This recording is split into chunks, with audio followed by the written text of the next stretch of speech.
예수님을 주님이라 부르면서 그분의 명령에 복종하지 않으면 뭐를 원하는 거예요? 주님이 나를 구원해 주시고 주님이 나를 보호해 주시고 주님이 나에게 건강 주시고 그런 주님을 원해요.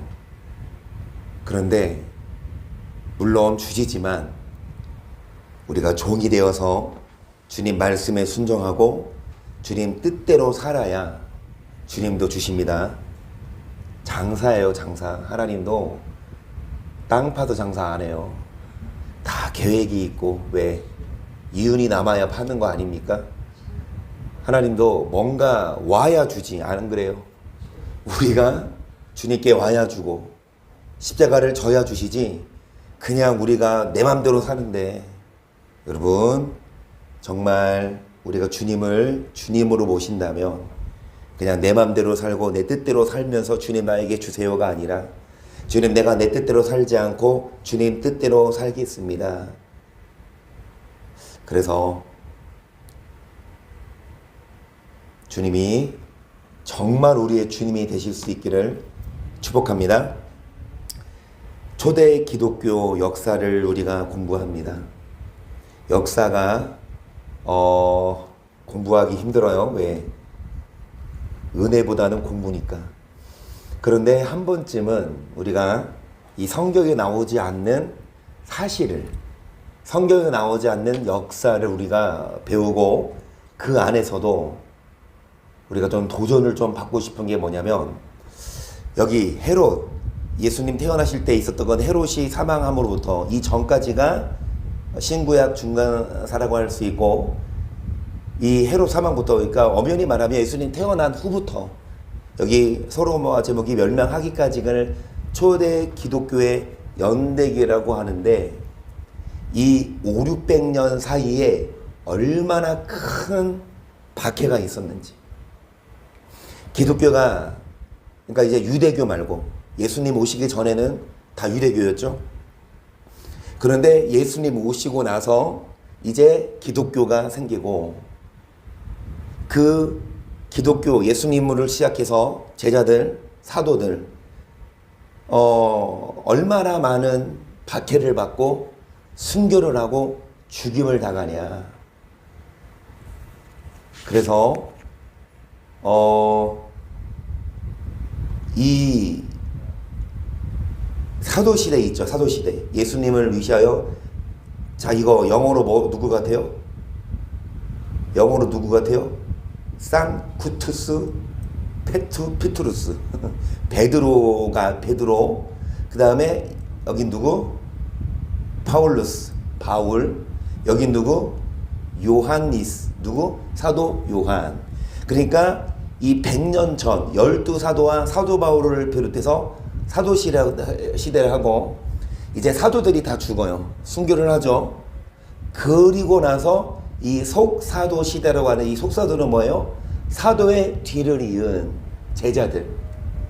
사도 요한의 제자 폴리카, 그 다음에 오늘 나올 베드로의 제자 이그나티우스가 있고, 여기서 폴리캅도 있고 이그나티우스도 있고, 여기 저스틴, 터툴리안스, 오리온스가 있는데, 여러분 이 사도시대랑 교부시대, 이게 기독교 연대기예요. 초기 기독교. 근데 이 사도들만이 아니라 속사도들도 엄청난 박해를 받고 죽임을 당했어요. 그리고 쫓겨났어요. 그러니까 이 시내권에서 쫓겨났어. 예수 믿으면 다 죽이니까. 도망가기도 하고 추방했어. 어디서 산 줄 아세요? 어디서 살면서 목숨을 부지한 줄 아세요?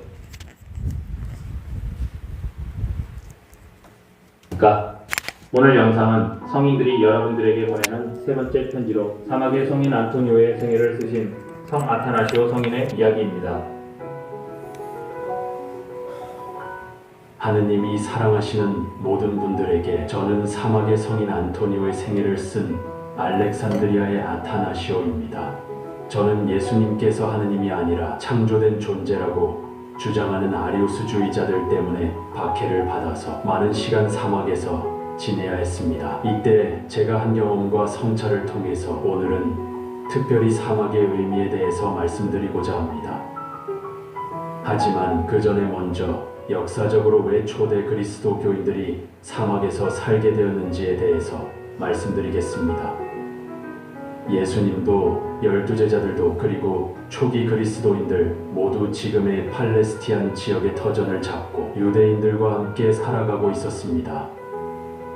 그런데 70년 예루살렘 성전 붕괴 이후 살아남은 유대인들 중에 바리사이들이 이끌었던 종교회의인 얌야 회의가 오늘날의 야브네라는 곳에서 시작됩니다. 이후 약 100년경에 이루어진 이 얌야 회의에서 바리사이들은 유대인들 안에 섞여 있던 그리스도인들을 추출하기로 결정하게 됩니다.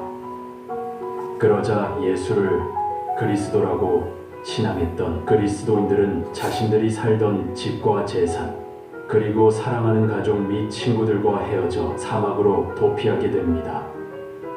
그들 중에서 어떤 이들은 황폐한 사막에서의 생활에서 오는 어려움 때문에 신앙을 저버리게 됩니다.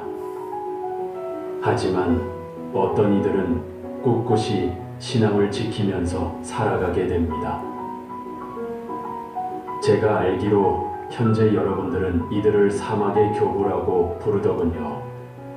그들은 먹을 것이 거의 없는 사막에 적응하기 위해서 스스로 가난을 선택하게 됩니다. 또한 가족과 함께 살지 못하게 되었기 때문에 스스로 독신을 선택하고 정결을 중요시하게 됩니다. 그리고 최종적으로는 모든 것을 하느님의 뜻에 따르는 순명을 목숨처럼 여기며 예수님에 대한 신앙을 지키며 살아가게 됩니다. 그리스도교는 이때부터 그리스도인들이 지녀야 할 덕목 중의 가난과 정결 그리고 순명을 가장 중요시하게 된 것입니다. 이제 사막의 의미에 대해서 말씀드리겠습니다. 첫째, 사막은 그리스도인들이 박해로 인해서 어쩔 수 없이 살아야 하는 곳이었지만 동시에 그 사막은 예수 그리스도에 대한 신앙을 지키기 위한 곳이며 이를 위해서 가난과 정결 그리고 순명이란 덕을 지키며 살아가는 그리스도인의 영적인 생활 양식이 잉태한 곳입니다. 둘째, 사막은 단순한 공간적 지역만을 의미하지 않고 우리가 악의 유혹을 받고 이를 극복하는 영적인 투쟁의 장소이며 이를 통하여 하느님의 현존과 은총을 깨닫는 마음의 공간이기도 합니다.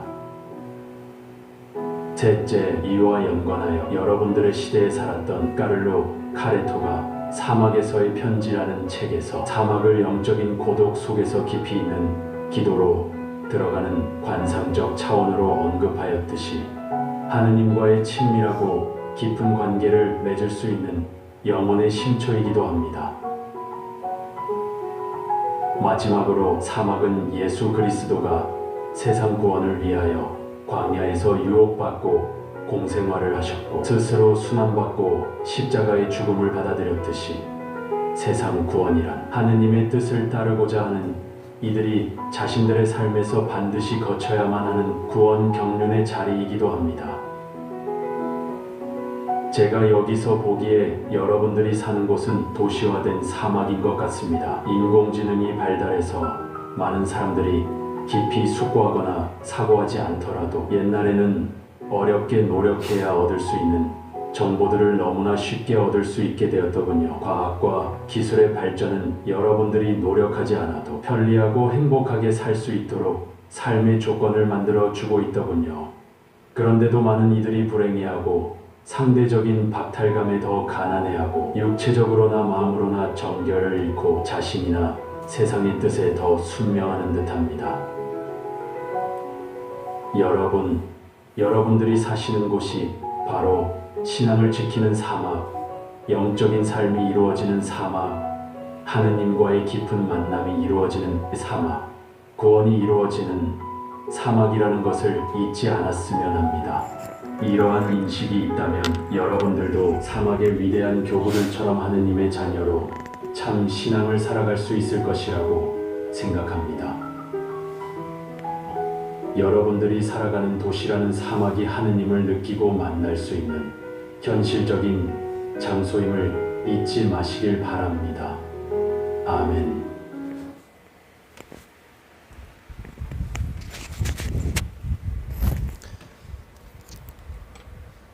예수님을 믿는다는 이유로 집을 그리고 재산을 다 두고 사막 가면 돈이 뭐가 필요하겠어요? 그러니까.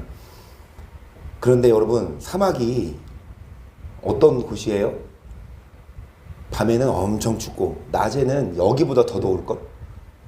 이런 중동지방, 뭐 이런 그런 뭐 쿠웨이트나 이런 중동지방 가면 여기 우리보다 더 덥지 않을까요?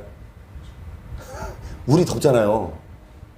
그런데 올라가는 온도가 30 한 2, 3도?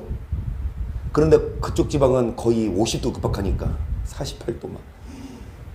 여러분, 그런 데에서 못 살고 그냥 나와. 왜? 예수 포기하고. 근데 진짜 한동안 사막에서 목숨을 그냥 유지하기 위해, 예수님을 믿음을 유지하기 위해. 다시 여기 보시면 여기 사도시대 이후에 이 속사소들, 이런 분들이 어찌됐든 순교를 하며 목숨을 내걸고 그렇게 살았어요. 그리고 이 사도들이 쓴 책 있죠. 베드로가 쓴 책은 뭐예요? 베드로 전후서. 바울이 쓴 책은 뭐예요? 빌립보서, 골로새서. 요한이 쓴 책은 뭐예요? 요한복음, 요한계시록. 그렇죠? 그러면 이 사도들도, 속사도들도 편지를 썼어요. 여기 그 서머나 교회의 목사인 폴리캅의 편지, 그 다음에 여기 베드로의 제자인 이그나티우스의 편지. 그 바나바는 그 바울의 동역자는 아니에요. 동명이인. 그리고 여기 클레멘트란 사람이 있는데, 이 클레멘트란 사도도 속사도죠. 사도가 죽은 후에 이 클레멘트도 복음을 전하다가 순교를 했거든요. 이 클레멘트의 편지를 보시면 서기 30년경 태어난 성 클레멘트는 로마인이었고 101년경 로마에서 순교했어요. 전생에 의하면 그는 성 베드로 사도에 의해 세례를 받았고 91년경에 교황 성 아나클레토를 승계하여 제4대 교황이 됐으나 트라네우스 황제에 의해, 이 황제는 그거죠, 로마 황제에 의해서 크림반도로 귀향을 갔고 그곳의 광산에서 일하는 노동 죄수들에게 설교하여 많은 개종자를 얻은 반면 그로 인해 사형을 언도받고 목에 닻을 달고 바닷속에 던져져 순교하게 돼요. 그러니까 이 클레멘트는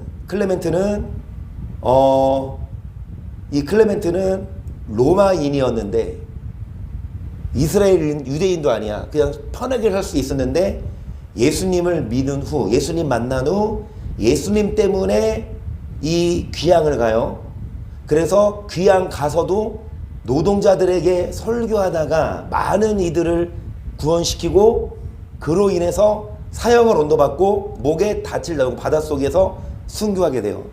이 성 클레멘트가 고린도인들에게 보낸 편지는 초기 교회 생활의 모습을 잘 보여주는 초대교회 문헌 가운데 신약 성서 다음으로 중요성을 인정받고 있어요. 우리가 이 베드로가 쓴 편지가 성경이 됐고 바울이 쓴 편지가 성경이 됐잖아요.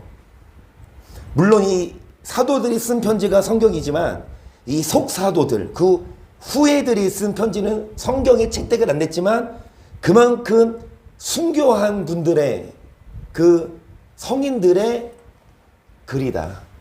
그래서 성경에는 안 나오지만 이 클레멘트가 이 고린도 교인들에게 뭐라고 편지를 썼는지 좀 보겠습니다. 클레멘트가 쓴 편지예요. 그들은 질투로 인해 박해를 받고 위대한 모범이 되었습니다. 이제 과거의 예를 떠나 좀 더 근래에 있었던 영웅적인 분들에게로 시선을 돌려 우리 시대의 숭고한 모범을 보기로 합시다. 우리 교회의 가장 견고하고 거룩한 기둥이었던 그분들도 질투와 사기로 말미암아 박해를 받아서, 뭔 말이냐면 이 고린도 교회에 사도 바울 썼지만 파가 있었죠. 그리스도파, 바울파, 그 다음에 베드로파, 아볼로파. 그러니까 이 사도 바울도 파 나누지 말라고 편지를 썼지만 이 클레멘트도 고린도 교인들에게 모범을 보였던 교회의 거장들도 서로 질투하기도 했다. 서로 사기가 아니야, 시기하기도 했다. 그리고 죽음을 맞을 때까지 추정했습니다. 먼저 거룩한 사도들을 바라봅시다. 사도 베드로는 이 죄선은 질투심 때문에 한두 가지도 아닌 여러 가지의 고통을 겪었습니다. 이 베드로가 뭐라고 질투했죠? 한두 가지가 아니래. 일단 예수님이 그러시잖아. 제자들 보고 여기 중에 인자가 하늘에서 구름 타고 오는 것을 볼 자들도 있다, 그치? 그러니까 베드로가 누구냐 물어봐라 하니까 사도 요한이 주여 그게 누굽니까? 그러니까 그 베드로, 예수님이 베드로에게 뭐라 그래요? 누가 됐든 너는 상관하지 말고 너에게 주어진 십자가를 지라 그러잖아. 그러니까 수제자 아닙니까? 나름 자기가 제일 끝까지 남아서 하고 싶었는데 이 사도 요한이 마지막 남아서 한다니까 조금 질투심이 있었나 봐요. 하지만 그랬던 베드로였지만 순환을 받은 후 마침내 자신이 마땅히 받아야 할 영광을 얻었습니다. 사도 바울로도 이 질투심과 분쟁 때문에 사도 바울도 싸웠어, 안 싸웠어요? 누구랑 싸웠어요? 바나바랑 싸웠죠. 바나바는 누구와 함께 선교 여행을 가자? 마가라는 사람을. 그러니까 이 바울은 마가는 우리를 배신한 적이 있다. 그래서 절대로 같이 가면 안 된다. 서로 막 싸워. 그래서 바나바는 마가를 데리고 다른 지역으로 가고 바울은 실라를 데리고 서로 싸우고 흩어진 거예요. 그래서 질투심과 분쟁 때문에 인내 상급을 받게 되었습니다. 그는 7번이나 사슬에 매이고 피신도 하고 돌로 맞기도 했습니다. 그는 동서방의 복음 전파자가 되고 신앙으로 말미암아 높은 명성을 얻었습니다. 또 온 세상의 정의를 가르치면서 서방의 급병까지 이룬 후 통치자들 앞에서 신앙을 증거하고 순교의 팔마를 받았습니다. 이렇게 하여 바울로는 이 세상을 떠나 성도들의 거룩한 안식처로 올라가 우리에게 인내의 가장 위대한 모범이 되었습니다. 거룩한 생활을 영위한 이분들 외에 질투심 때문에 생긴 고문과 고초를 당한 수많은 성도들 무리가 있습니다. 그들도 우리에게 놀라운 모범을 보여주었습니다. 이 질투심 때문에 다나이다와 다르체아와 같은 여인들도 박해를 받았습니다. 그들은 지독히 잔인하고 가증스러운 고초를 당한 다음 신앙의 목적지에 다다라 연약한 몸을 지니고 있는데도 불구하고 고귀한 상급을 받았습니다. 이 다나이다와 다르체아는요, 둘 다 여자거든요. 성경에는 안 나오죠. 그러니까 성경 이후의 시대, 이 여인들도 박해를 받았어요. 잔인하고 가증스러운 고초를, 그 연약한 여자의 몸을 입고 그 고초를 겪은 후에 고귀한 상급을 받았다. 그리고 질투심은 아내의 마음을 남편에게서 멀어지게 하여 내 뼈에서 나온 뼈, 내 살에서 나온 살이 로구나 라는 우리 선조 아담의 말을 욕되게 하였습니다. 질투심과 분쟁은 큰 도시마저 뒤엎었고 강대한 민족들을 부르째 뽑아. 그러니까 지금 이 클레멘트가 고린도 교인들에게 이 질투해도 된다, 질투한 사람들도 나중에는 뭐 순교도 했다, 이거 질투해도 된다가 아니라 질투했던 사람들도 나중에는 변화되고 순교했듯이 이 질투는 나쁜 거다. 교회 안에서 뭐 하지 말아라? 질투하지 말고 시기하지 말아라, 그 말이에요. 사랑하는 형제 여러분, 내가 이렇게 쓰는 것은 다만 여러분이 지켜야 할 의무를 지적하기 위해서가 아닙니다. 이것으로 나 자신도 교훈을 삼기 위해서입니다. 여러분이나 나나 같은 경기장에 서 있고 같은 싸움을 앞에 두고 있습니다. 쓸데없고 헛된 걱정거리는 뒤에 지금 우리가 싸워야 될 대상은 영적 전쟁인데 그 쓸데없는 질투심 때문에 뭐 하지 말자? 에너지 소비하지 말자. 영해놓고 거룩한 우리의 전통애로 방향을 돌려 무엇이 아름답고 무엇이 즐거우며 무엇이 그 마음에 드는 것인지 분간하도록 합시다. 그리스도의 피에 우리 시선을 두도록 하고 우리 구원을 위해 흘리심으로써 온 인류에게 회개의 은총을 얻는 그 희생이 하나님이 보시기에 얼마나 보배로운지 깨닫도록 합시다. 회개하십시오. 그러니까 회개를 강조해요. 고린도 교회 이적도 한 걸. 우리 다른데 지금 신경 쓰지 말고 어디에 시선을 두자? 예수님의 희생의 피에. 그분의 그 흘리심, 피 흘리심이 우리에게 회개를 줬으니까 그 희생이 값어치가 있도록 회개하자. 세상의 모든 세대를 살펴보아도 주님은 각 세대 당신께로 돌아서고자 한 이들에게는 회개의 기회를 주셨음을 볼 수 있습니다. 노아가 회개를 전파했을 때 그의 말에 귀를 기울인 이들은 구원받았습니다. 그 노아가 회개하라고 의를 전했거든요. 몇 명이 그 귀를 기울이고 구원받은 줄 아시죠? 몇 명? 노아가 복음을 전했을 때 그 말을 듣고 방주에 들어온 사람이 있었어요. 몇 명? 7명, 노아 포함해서. 노아가 한 말을 누가 들었어? 아내가 들었어요. 아내도 안 들어. 남편이 믿음이 신실한데 그 남편이 아내한테 한마디, 그 아내가 그 말을 들으면 얼마나 좋아? 그런데 안 그러는 사람들도 있지만 노아의 아내는 뭐 했어요? 그 말 들었고, 노아의 자녀들, 그 믿음 좋은 엄마가 자녀들에게 교회 가자 그러면은 내 엄마 따라오답니까? 어렸을 때는 따라오지만 머리 좀 크면 뭐해? 놀러 가고 안 오지? 그런데 노아의 아내와 그 아들들과 그 며느리들은 다 들어왔잖아. 근데 그 한 가족만. 노아가 회개를 전하였을 때 그의 말에 귀를 기울인 이들이 구원받았습니다. 요나는 니네인들에게 멸망을 예언하였습니다. 니네인들은 요나의 말을 들어 죄를 뉘우치고 기도로서 하나님의 노여우심을 풀어드려 비록 하나님과 떨어져 있는 사람들이었음에도 불구하고 구원받았습니다. 하나님 은총의 봉사자들은 성령의 감동을 받아 회개에 대해 설교했습니다. 만물의 주님이신 주께서는 맹세로서 회개에 대해 말씀하셨습니다. 내가 맹세한다. 내가 원하는 바는 죄인의 죽음이 아니라 그의 회개이다. 그리고 다음에 위대한 말씀도 하셨습니다. 이스라엘 집안아 회개하고 너희 죄에서 돌아서라. 너희 집안의 자녀들에게 말하라. 너희 죄가 땅에서 하늘까지 이르고 또한 진홍색보다 더 붉고 염소의 가죽으로 만든 속죄육보다 더 거물죄로도 마음을 다해 나에게 돌아와 아버지하고 부른다면 나는 너희를 거룩한 백성으로 대하고 너희의 기도에 귀를 기울이겠노라. 이처럼 주님은 당신이 사랑하시는 모든 이들이 회개하기를 원하신다는 것을 당신의 전능하신 의지로서 확인하셨습니다. 그러므로 우리는 지극히 높고 영광스러운 주님의 뜻에 복종하고 그분의 자비와 인자를 간절히 청하며 그 자비로 달려가 회개하고 헛된 일과 싸움과 죽음으로 이끄는 질투에서 나오는 경쟁심을 내버리도록 합시다. 형제들이여, 겸손한 마음을 지니도록 하고 온갖 자만심과 교만, 어리석음과 분노를 버리고 성사가 우리에게 말해주는 말을 행하도록 합시다. 선생님께서 말씀하십니다. 현자는 지혜를 자랑하지 말아라. 용사는 힘을 자랑하지 말아라. 부자는 돈을 자랑하지 말아라. 자랑하려거든 주님을 자랑할 것이며 그를 찾고 법과 정의를 실행할 것이다. 특히 주 예수께서 공평과 자비에 대해서 하신 말씀을 기억하도록 합시다. 주님은 이렇게 말씀하셨습니다. 자비를 받으려거든 자비를 베풀고 용서를 받으려거든 용서하라. 사도 바울도 편지 쓸 때, 베드로도 이 성경을 쓸 때 구약의 성경도 인용했고 예수님 말씀도 인용했잖아요.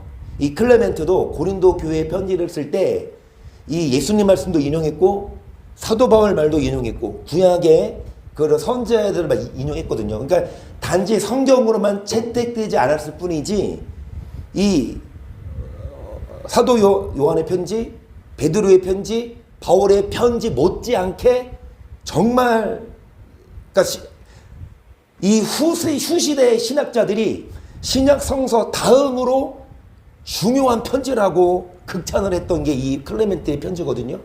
이 편지가 다 보존되진 않았어요. 몇 개는 훼손됐어요. 근데 그 중에 훼손되지 않은 부분을 지금 읽어드리는 거거든요. 우리가 맨날 성경 읽잖아요. 근데 성경 말고 이 클레멘트란 사도의 뒤를 이은 이 교부의 말씀을 통해서도 하나님은 우리에게 메시지를 주세요. 너희가 행하는 대로 다른 이들이 너희에게 해줄 것이다.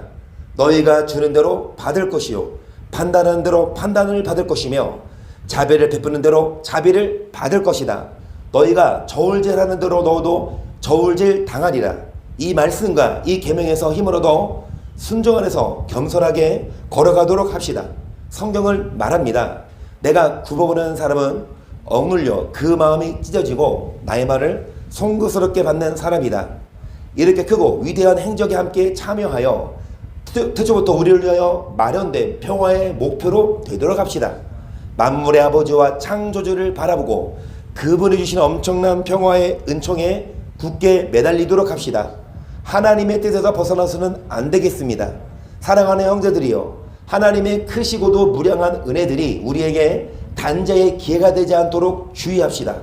우리가 하나님 뜻에 맞는 생활을 하지 않거나 화목 가운데 그분의 마음에 드는 선한을 하지 않는다면 그렇게 될지 모릅니다. 성경은 어느 곳엔가 이런 말씀이 나옵니다. 주님께서는 사람의 영혼을 지켜보시고 사람의 마음을 속속들이 들여다보신다. 형제들이여, 생각하십시오. 하나님께서는 우리와 지극히 가까이 계시고 그분에게는 우리의 생각이나 지향 그 어느 하나도 감춰지지 않습니다. 그러므로 우리는 하나님의 뜻에서 벗어나서는 안 되겠습니다. 하나님을 거스르는 것보다는 어리석고 무식하며 헛말로 자랑을 드러놓고 우쭐대는 그런 자들을 거스르는 것이 낫습니다. 우리를 위하여 당신의 피를 흘리신 주 예수님을 순경하고 우리의 지도자들을 존경하며 원로들을 받들고 젊은이들의 하나님을 경외하는 기풍을 가르치고 우리의 아내된 이들을 선의 길로 나아가도록 해줍시다. 아내된 이들은 그들의 순수한 생활 속에서 아리따움을 보여주고 순결하고도 진실된 온유의 지향을 드러내주고 침묵으로 말에 겸허성을 입증해주며 사람들에 대한 편애감 없이 하나님을 거룩히 두려워하는 모든 이에게 똑같은 사랑을 드러내 주도록 해야 합니다. 우리 자녀들은 그리스도의 교훈에 참여하여 겸손이란 하나님 앞에서 얼마나 큰 가치를 지니는지, 정결한 사랑은 그분 앞에서 얼마나 큰 힘을 지니는지, 하나님께 대한 경외심은 얼마나 위대하여 또 하나님께서 순결한 마음으로 당신을 섬기는 모든 이들을 어떻게 도와주시는지를 배워야 합니다. 하나님께서는 우리의 영혼의 생각과 지향을 꿰뚫어 보십니다. 하나님의 영혼 우리 안에 계시고 당신이 원하실 때 그것을 앗아가실 것입니다. 하나님은 우리의 영혼의 생각을 그리고 뭐를 우리가 지향하는 것들을 다 꿰뚫어 보신대요. 성경에도 있듯이 우리의 심장 폐부도 살펴보시니까 뭐하자? 하나님 앞에 떳떳하도록. 왜? 숨길 수 없으니까. 우리의 마음을 우리의 생각과 지향까지도 꿰뚫어 보시니까 우리가 겉과 속이 다른 그런 이중적인 생활하지 말고 우리가 뭐하자? 하나님 앞에 떳떳하자. 그리스도께 대한 우리의 신앙은 이 모든 것을 확인해 줍니다. 그리스도께서는 성령을 통해서 위와 같이 하도록 촉구하십니다. 아이들아, 다들어서 내 말을 듣거라. 주님의 경애를 가르쳐 주겠노라. 목숨이 그립고 복을 누리고자 장수가 소원인 사나이가 누구뇨? 성경에 나오는 말이거든요. 주님을 경외하는 법을 알려주겠다. 생명을 사랑하고 복받기를 원하는 자가 누구뇨? 장수하기를 원하는 자가 누구뇨? 모름지기 네 혀는 악을 삼가라. 거짓된 말들을 네 입술은 삼가라. 사악을 멀리하고 선을 행하며 평안을 찾아서 뒤따라가라. 만사에서 자비로우시고 의로우신 아버지께서는 당신을 경외하는 이들에게 사랑을 베푸시고 단순한 마음으로 당신께 다가가는 이들에게 인자에 넘치는 감미로우심으로 당신의 은총을 주십니다. 성경에 나오듯이 복받기 원하는 사람은 그리고 생명을 얻기 원하는 사람은 주님을 경외해라. 근데 구체적으로 뭐냐? 악을 삼가고 거짓말하지 말아라. 사악을 멀리하고 선을 행하라. 그리고 모든 의심을 버리고 그분의 위대하고도 영광스러운 은총에서 우리 영혼이 멀어지지 않게끔 합시다. 전능하시고 영원하신 천주여, 우리에게 신망의 삼덕을 더해주시고 우리로 하여금 당신의 계명을 사랑함으로써 당신의 언약하신 바를 얻게 하소서. 이제 클레멘트가 편지 쓰고 기도하는 내용이에요. 이 가로는 하나님, 천주, 그러니까 이 시기에는 그러니까 하늘에 계신 주인, 천주교가 아니고 그러니까 이때는요 개신교가 없었어요. 그냥 하나였어요. 가톨릭이 왜 개신교에서 그러니까 구교라는 신교가 왜 구분됐어요? 원래 가톨릭 하나였잖아요. 구교. 근데 왜 우리가 구교에서 빠져나왔어요? 사제들이 성경대로 하지 않고 어떻게 해서 막 비리를 저지르고, 그때는 성도들이 성경을 안 갖고 있었잖아. 사제들만 성경 갖고 있으니까 성도들은 그냥 사제들이 하는 대로만 따라했어. 그랬더니 막 비리를 일으키고 면죄부를 판매하고, 그러니까 이제 변질되니까 이제 개혁을 한 거거든요. 근데 이때는요 변질이 안 됐어요. 이때는요 그 교부들이 진짜 예수님 제자들처럼 순교를 각오하고 순교했잖아. 이분들이 순교하신 분들의 글이니까. 그래서 이건 천주교가 아니라 기도하는 거예요. 하나님 천주여, 신망해가 뭐예요? 삼덕 신망해. 신은 뭐예요? 믿음. 망은 뭐예요? 소망. 애는 뭐예요? 사랑. 이걸 더해 주시고 우리로 하여금 당신의 계명을 사랑함으로써 당신의 언약하신 바를 얻게 하소서. 하나님의 선물은 참으로 놀랐습니다. 지혜나 형제들이여, 하나님의 선물 얼마나 복되고 놀랐습니까? 불사 불면하면서의 생명, 정의하면서의 광의, 자유하면서의 진리, 확신하면서의 신앙, 거룩하면서의 절제, 이 모든 것은 이미 우리의 이해 영역 안에 들어와 있습니다. 그런데 주님을 희망하는 이들에게 마련된 선물들은 어떠하겠습니까? 그것들의 수요와 아름다움은 지극히 거룩하신 창조주이시고 세기의 아버지신 분만이 알고 계십니다. 우리가 약속된 그 선물의 참여자가 되기 위해 주님을 희망하는 이들 가운데 있도록 노력을 다해야 하겠습니다. 그래서 주님이 약속하신 그 선물, 그거를 희망하는 자들이 뭐를 다해야 되냐? 노력을. 지금 이 시대가 어떤 시대냐? 예수 믿으면 죽이는 시대예요. 그리고 쫓겨나고 사막에서 살던 시대야. 사막이 얼마나 덥고, 여러분 무슨 사막에서 TV를 볼 수 있겠어요? 전기도 안 나오는데. 물론 그때는 TV 없었지만 사막에서 여러분 더운데 에어컨 틀고 있어? 그러니까 그거를 못 이기고 예수를 포기하고 도시로 간 이들도 있지만, 이 사막의 교부들은요 뭐 했어요? 그냥 불편한 건 상관 안 해. 그냥 목숨 내걸고 신앙생활에 우리도 노력을 하자 이거잖아요. 이 클레멘트가 사랑하는 형제들이요, 이것은 어떻게 이루어질 수 있겠습니까? 우리의 이 성이 신앙으로 하나님 안에 굳게 서서 마음을 다해 하나님의 마음에 드는 것을 찾고 그분의 거룩한 뜻에 따라 행동하여 진리의 길을 따르며 한마디로 온갖 불의와 궤벽, 탐욕, 완고함, 악의와 기만에서 멀리 떨어져 있다면 이것은 성취될 것입니다.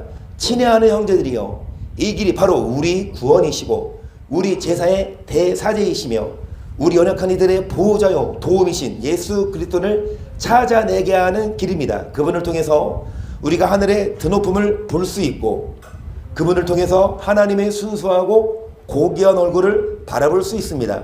또한 그분을 통해서 우리 마음의 눈이 열려지고 우리의 정신이 암흑과 무죄의 상태로부터 빛 속에 새로워지며 그분을 통해서 아버지께서는 우리가 불사불면의 인식을 맛보게 되기를 원하셨습니다. 불사불면의 인식이 뭐예요? 죽지 않고 멸망하지 않아. 천국이죠. 영원한 생명. 그래서 그분을 통해서 우리가 이 영생을 얻고 그분을 통해서 우리는 하나님의 순수하고 고귀한 얼굴을 만날 수 있다는 거예요. 그분은 하나님의 영광을 드러내는 찬란한 빛이시여 천사의 칭호보다 더 높은 이 아들이라는 칭호를 받으심으로써 천사들보다도 높은 분이십니다. 형제들이여, 그분의 오류 없는 계명 아래 힘을 다하여 싸우도록 합시다. 지위 높은 자들은 낮은 사람 없이는 지탱할 수 없고 낮은 사람도 높은 사람 없이는 지탱할 수 없습니다. 모든 일이 연결되었기 때문에 사람들이 모두 다 서로 유익한 자가 됩니다. 우리 몸을 예로 들어 봅시다. 머리는 발 없이는 아무것도 아니고 발은 머리 없이는 아무것도 아닙니다. 우리 몸의 가장 작은 지체들도 온몸에 있어 유익하고 필요한 것들입니다. 더욱이 온몸의 유익을 위해 모든 지체들이 조화되고 같은 목적에 예속됩니다. 그러므로 예수 그리스도 안에 우리 온몸이 잘 유지되도록 각자 하는 받은 은총의 선물에 비례하여 이웃에게 예속되어야 합니다. 힘센 자는 약한 자를 돌보아주고 약한 자는 힘센 자를 공경해 주어야 합니다. 부유한 자는 가난한 자를 도와주고 가난한 자는 자신의 궁핍을 해결해 주는 이가 있다는 데에 대해 하나님께 감사드려야 합니다. 현명한 자는 말로서가 아니라 선행으로 그 지혜를 나타내 보이고 겸허한 자는 자신에 대해 자기 입으로 말하지 말고 그 대신 다른 사람이 이야기하게끔 해야 합니다. 우리가 이 모든 것을 하나님에게서 받았으니 만사에서 그분께 감사드리도록 합시다. 그분께 영광이 세세에 영원히 아멘. 누구나 자기 개인에게 이익되는 것보다 전체에게 이익되는 것을 찾아야 합니다. 이런 말씀이 있습니다. 거룩한 사람과 함께하라. 그런 사람과 함께하는 사람은 거룩해지리라. 또 다른 데에는 이런 말씀도 있습니다. 무지한 사람과 함께하며 무지한 사람이 되고 뽑힌 자와 함께하며 뽑힌 자가 되며 악한 자와 함께하면 악한 자가 되리라. 우리는 무지하고 의로운 사람들과 함께합시다. 그들 하나님께 뽑힌 사람들이기 때문입니다. 왜 여러분 가운데 분노와 불화와 분열과 싸움이 있어야 되겠습니까? 우리 모두 같은 하나님과 같은 그리스도를 모시고 있지 않습니까? 우리가 받은 은총의 영은 같은 영이 아니며 그리스도의 부르심도 같은 부르심이 아닙니까? 왜 그리스도의 지체들을 찢고 또 산산이 파괴해 버려야 합니까? 왜 그리스도의 신비체를 거슬러 불화를 조장해야 합니까? 왜 우리가 서로 지체라는 것을 잊어버렸습니까?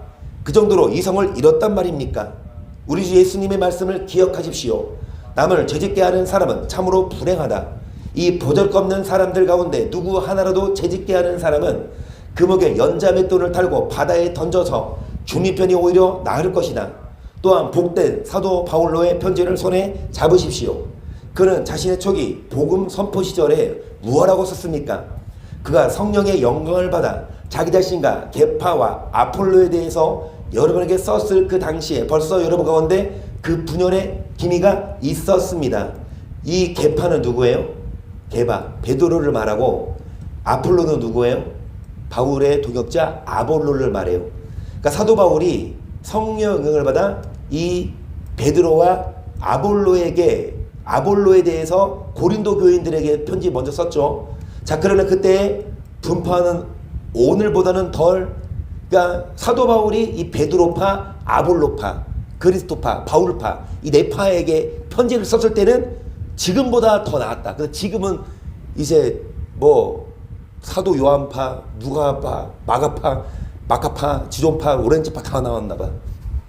파가 더 많아졌어. 그러니까 왜 더 파를 나누냐 이거지.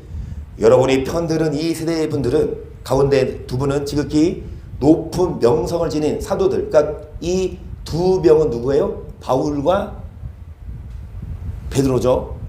그리고 세 번째 이 아볼로는 사도 12사도 나누었지만 사도가 뭐하는 사람이었다? 승인한.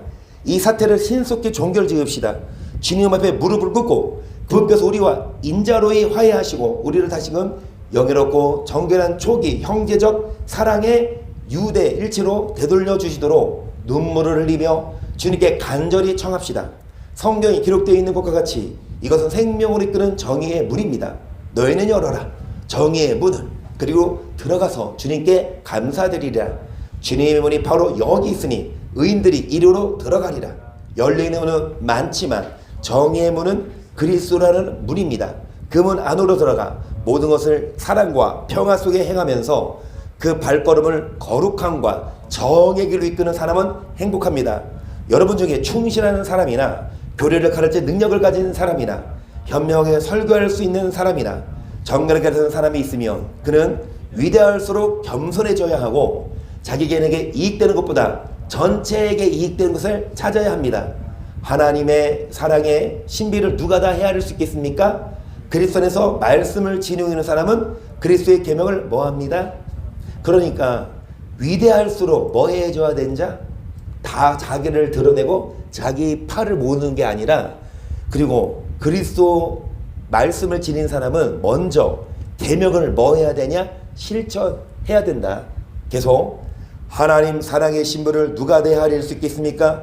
누가 그 사랑의 위대한 아름다움을 적절히 표현할 수 있겠습니까? 사랑이 우리를 이끌어 올리는 그 높은 위치의 위대함은 인간의 말로도 표현할 수 없습니다. 사랑은 우리를 하나님께 밀접히, 저는 이 대목이 참 그랬어요. 그러니까 성경에는 안 나오지만, 이 클레멘트가 썼지만, 사랑이 우리를 어디로 인도한대요? 높은 위치로 이끌어 올린대요. 거기가 어딜까요? 천국이고, 그리고 겸손하면 겸손할수록 하나님은 그 사람을 높이세요. 그러니까 사랑하면 사랑이 우리를 높은 위치로 올려줘. 그리고 사랑은 우리를 하나님께 뭐예요? 밀접히 묶어줘요. 아무리 위대한 사도라 하더라도, 아무리 막 기적을 행해도 사랑이 없으면, 사도 바울이 고린도 전서에서 말이잖아요. 13장에 천사의 말을 해도, 방언을 해도, 예언을 해도 사랑이 없으면 뭐다? 울리는 꽹과리 아무것도 아니다. 뭐 방언의 은사, 예언의 은사 뚝뚝이지만 가장 큰 은사가 뭐다? 사랑이다. 그러니까 이 고린도 교인들 사랑해라. 그 사랑이 우리를 어디로 인도하냐? 하나님의 나라로. 사랑은 허다한 죄를 덮어줍니다. 사랑은 모든 것을 참고 모든 것을 평화로이 견뎌냅니다. 사랑에는 추루함도 교만함도 없습니다. 사랑은 분열을 일으키지도 않고 선동하지도 않으며 모든 것을 화목으로 해결합니다. 사랑 안에서 하나님께 뽑힌 이들이 완전한, 그러니까 하나님은 누구를 뽑아요? 공부 잘하는 사람, 똑똑한 사람, 키 큰 사람을 뽑는 게 아니라 사랑 안에서 하나님이 뽑습니다. 그런 사람이 뭐하는 사람이에요? 완전한 사람이 되고, 사랑이 없다면 하나님의 마음에 드는 것은 하나도 없습니다. 하나님께서는 우리를 사랑으로 당신께 끌어주셨습니다. 우리 주 예수 그리스도께서는 우리에게 베풀어 주신 사랑 때문에 하나님의 뜻에 따라 우리를 위해 당신의 피를 흘리시고, 우리 육신을 위해 당신의 육신을, 우리 영혼을 위해 당신의 영혼을 바치셨습니다. 사랑하는 형제들이여, 사랑은 얼마나 크고 놀라운 것입니까? 그 위대함을 인간의 말로 적절히 표현할 수는 없습니다. 하나님께서 사랑을 받을 합당한 자로 만들어 주시지 않는다면 그것을 얻을 능력이 있는 사람은 없습니다. 그러므로 우리가 인간의 좋지 못한 경향에서 벗어나 흠없이 하나님의 사랑 안에 살 수 있도록 하나님의 자비를 정하고 그분께 기도드려야 합니다.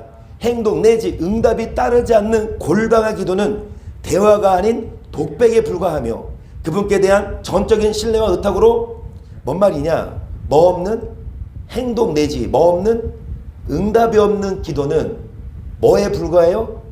대화가 아닌 자기가 하는 독백. 우리가 하나님께 기도하는데 그게 그냥 내가 하는 말밖에 안 돼요. 뭐가 따르지 않으면, 행동이 따르지 않으면, 사랑이 없으면, 그리고 그분께 대한 전적인 신뢰와 의탁으로 자기를 버리고 그분의 분을 따라 행동으로 말하는 믿음의 응답이, 그러니까 그분의 분을 따라서 행동해야 응답이 있지. 즉 기도를 마친 뒤에는 다시 현실 세계로 돌아가 묵상을 통해 얻은 열매를 상감해서 뭐 해야 합니다? 실천해야 합니다. 만일 어떤 사람이 기도는 많이 하는데 생활의 변화를 위하여 노력하지도 않고 전혀 변하지도 않는다면 그의 기도 생활은 문제가 있는 것입니다. 왜냐하면 참된 기도는 삶을 변화시키기 때문입니다. 아담으로부터 오늘에 이르는 모든 세대는 사라져버렸지만 하나님의 은총으로 사랑의 완성을 이루는 사람들은 성인들의 거처에서 살아있고 그리스도의 나라가 나타날 때 그들도 나타날 것입니다. 많은 사람들이 죽으면 끝이지만, 지옥 가면 끝이잖아요. 하지만 사랑하는 사람은, 사랑의 완성을 이루는 성인들은 그리스도 나라가 나타날 때 그들도 부활하고요. 성경에 다음과 같이 기록되어 있습니다. 내 백성아, 어서 너희 골방으로 돌아가거라. 들어가서 문을 꼭 닫아 걸어라. 주님의 노여움이 풀릴 때까지 잠깐 숨어 있어라. 나 이제 기쁨의 날을 회상하고 무덤을 열어 그 무덤에서 너희를 끌어 올리리라. 사랑하는 형제들이여, 우리가 사랑의 화목 안에서 주님의 계명을 실천한다면 복됩니다. 그렇게 한다면 사랑을 통하여 우리 죄가 사함을 받을 것입니다. 성경에 기록되어 있습니다. 복되다 그 죄 사하여지고 검을 씻어지니요. 주님께서 탓을 안에 돌리시고 마음에 거짓 없는 사람이요 복되도다. 이 축복은 하나님께서 우리 주 예수 그리스도를 통해서 뽑히온 이들에게 내리시는 축복입니다. 그분께 세세 영원히 영광이 있어서 아멘.